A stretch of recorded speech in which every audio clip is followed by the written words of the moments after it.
Hello and welcome to another dashcam video from Adventures with TCS. My name is Tom and today be right along with me as I drive west on I-80.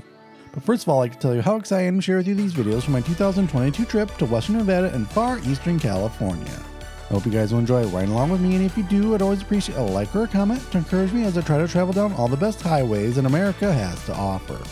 So in today's part of this trip, we'll continue our way west from Reno, Nevada into the state of California. Along the way, we'll drive into the Sierra Nevada mountains along the Truckee River as we find our way to Truckee, California, which is the furthest west we will drive on I-80 in this trip. Also, don't forget that included in this video are, of course, lots of fun facts about our route and Nevada and California, as well as a trivia question.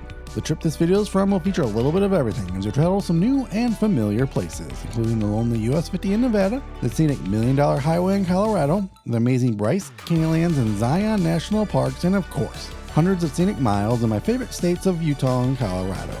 If you're new today or watching today's video while still unsubscribed, I hope this video persuades you to hit that subscribe button so you can keep on following along on my road trip adventures. New videos will be posted here every couple of days, and if you missed any of the ones before this one, you can always catch up by clicking the playlist link in the description. Also, I know it may be a little overwhelming to catch up on the hundreds of interstate and highway dashcam videos I've uploaded, so I've now created a best of the best playlist. There is a link in the description of what I think are great drives to get caught up on. If you think I missed a video that should be included in this list, let me know in the comments. Finally, the video description has a ton of other information that is helpful as well, like what's upcoming on this trip, my social links, and also ways you can help make more videos like these possible, so make sure to check it out. Also, if you like this video and similar content, please help me out by giving it a like or sharing it with someone. It really helps me grow my channel and allows more people to enjoy this content. Now that is all taken care of, I'm going to keep driving west on I-80 in the great state of Nevada.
Well, that's it for this video, and thanks so much for watching it until the end. I hope you enjoyed it, and if you did, please help me out by clicking that like button and maybe sharing it with a friend. In the next video from this amazing trip, we'll head south along the Truckee River to the Lake Tahoe area, so make sure you're subscribed so you can join me on that adventure. But for now, thanks again for watching, and until our paths meet again, stay adventurous.